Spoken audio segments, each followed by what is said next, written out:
2023 수능 대비 성탄제 시작하겠습니다. 이 작품은 작년이 된 화자가 성탄절 가까운 어느 겨울날 옛것을 찾기 힘들 정도로 많이 변해버린 도시에 내리는 눈을 맞으며 어릴 적 아버지가 보여주셨던 헌신적인 사랑을 그리워하는 내용을 담고 있는 시입니다.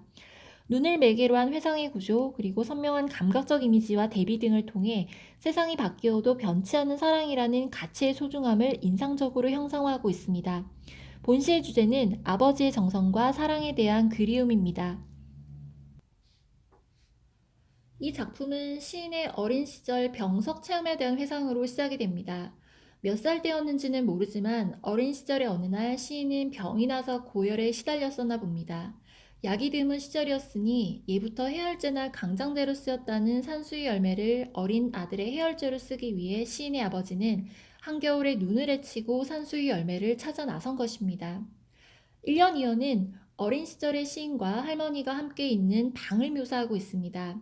깜깜한 밤 어두운 방에는 숯불 화로만이 온기를 던지고 있고 병을 앓고 있던 손자 곁을 늙으신 할머니만이 지키고 있습니다. 그들은 약을 구하러 간 아버지를 기다리고 있는 중입니다.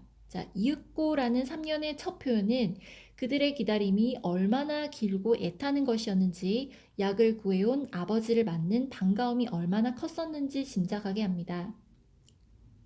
그 약은 눈을 헤치고 따온 붉은 산수유 열매였습니다.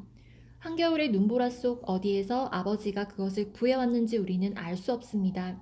다만 시인이 전하는 아버지의 옷자락의 서늘한 감촉에서 아들의 약을 찾아 헤맨 아버지의 초조하고 애타는 심정과 고생스런 과정을 짐작할 수 있을 뿐입니다.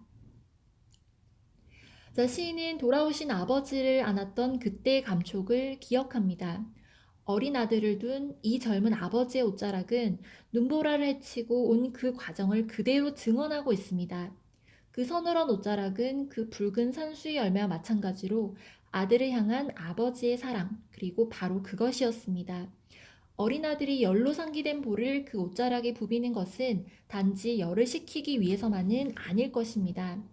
어린 나이에도 그는 그 서늘한 옷자락에서 아버지의 사랑을 깊이 느낄 수 있었을 것입니다. 그 방의 뒷문은 아직도 이따금 눈이 치고 있습니다. 본문 내용 시작하겠습니다. 어두운 방 안엔 밝은 숯불이 피고 외로이 늙으신 할머니가 애처로이 잦아드는 어린 목숨을 지키고 계시었다. 어두운 방은 공간적 배경입니다. 밝은 숯불은 따뜻한 분위기를 조성하고 있으며 어두운 방과 색채 대비를 이루고 있습니다. 밝간이란 표현은 시적 허용 확인하시면 됩니다. 애처로이 잦아드는 이란 표현은 화자가 현재 아픈 상황이라는 것, 그리고 어린 목숨이라는 표현은 어린 시적 화자라는 것 확인하시면 되겠습니다. 이윽고 눈 속을 아버지가 약을 가지고 돌아오시었다. 돌아오시었다라는 과거 시제를 반복적으로 활용하여 과거를 회상하고 있다라는 것을 드러내고 있습니다.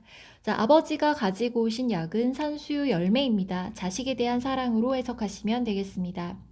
눈이라고 하는 소재는 아버지가 겪은 시련과 고난을 뜻합니다. 아버지가 눈을 헤치고 따오신 그 붉은 산수유 열매. 흰 눈과 붉은 산수유 열매의 선명한 색채 대비 느낄 수 있습니다.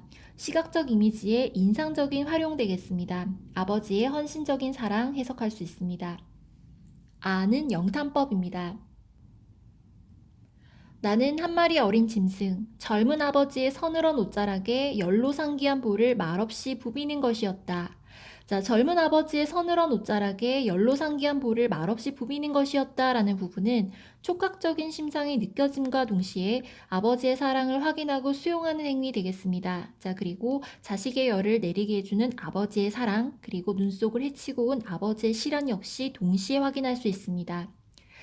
촉각적 심상은 30살이 된 현재 화자가 어린 시절의 일을 회상하게 하는 매개가 되는 감각 되겠습니다.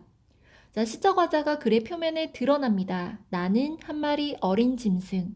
어린 짐승은 연약한 이미지란 뜻이고요. 그리고 나는 아버지의 보호 없이는 생명을 보존하기 어려웠던 연약하고 나약한 어린 존재였음을 고백하고 있습니다. 이따금 뒷문을 눈이 치고 있었다. 그날 밤이 어쩌면 성탄제의 밤이었을지도 모른다. 자, 이 부분은 아버지의 사랑을 성탄제의 의미로 확대 해석하고 있는 부분 되겠습니다. 자, 인류에 대한 사랑인 것이죠. 아버지의 사랑이 담긴 행위에 헌신과 희생의 의미를 부여하고 있습니다. 어느새 나도 그때의 아버지만큼 나이를 먹었다. 자, 시간의 경과 그리고 과거에서 현재로 전환되고 있다는 점 알고 계시면 됩니다.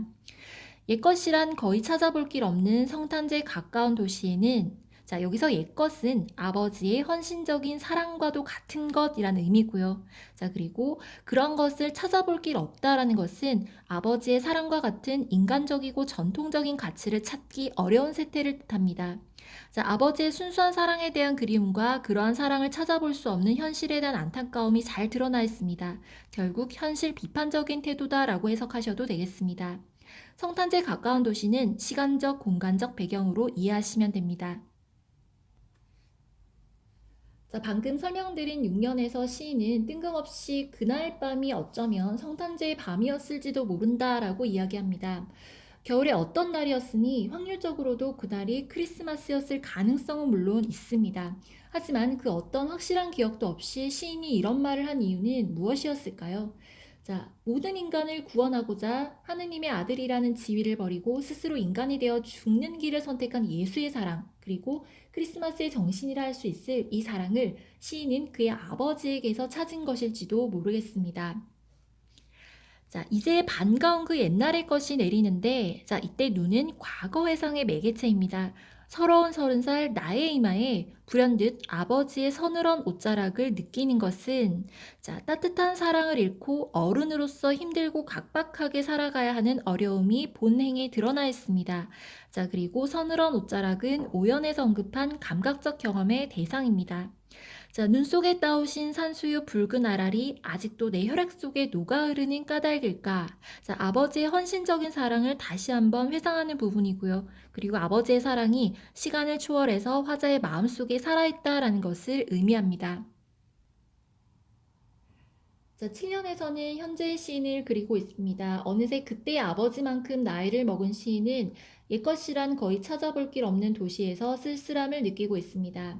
이 옛것은 바로 그 옛날의 아버지가 보여준 사랑을 말하는 것일 터이고, 저 성탄절이 가까웠지만 이제 이 도시에는 그런 사랑이 존재하지 않는다는 데에서 시인은 쓸쓸해하고 있습니다. 그런데 반가운 그 옛날의 것이 하늘에서 내려오고 있습니다. 자, 병석에 누워있던 그 어린 날에 내리던 눈이 지금 내리는 것입니다. 이마에 스치는 눈의 차가운 감촉에서 시인은 불현듯 아버지의 서늘한 옷자락을 다시 느낍니다. 이 눈은 그 옛날의 눈을 그리고 아버지의 서늘했던 옷자락을 생각나게 하는 회상의 매개체입니다. 눈의 서늘한 감촉을 이마에 느끼며 시인은 그 옛날 아버지가 보여준 따뜻한 사랑을 다시 한번 자신의 피 속에서 느끼게 됩니다. 표현상의 특징 확인하겠습니다. 전반부는 과거 회상입니다. 자, 후반부는 현재입니다. 도시에서의 삶이죠. 그리고 이 두 가지는 대칭 구조를 이루고 있습니다. 색채 대비를 통해 선명한 이미지를 형성하고 있습니다. 자, 촉감적 심상의 대비 또한 분명히 드러나고 있습니다. 자, 본시의 마지막 행은 자, 질문을 통해 마무리를 하고 있는데, 자, 이 질문은 옛것을 거의 잃어버리고 살아가는 현대인의 삶을 비판하고 있다 해도 무방하겠습니다. 자, 그러나 시적자는 결코 목소리를 높이지 않습니다. 그저 나지막한 음성으로 묻고 있습니다. 하지만 그 목소리는 인정이 메마른 현대사회에 대한 날카로운 비판과 아버지에 대한 어떤 짙은 그리움이 담겨 있다라고 해석하시면 될 것 같습니다. 지금까지 2023 수능 대비 성탄제 해설 마치겠습니다.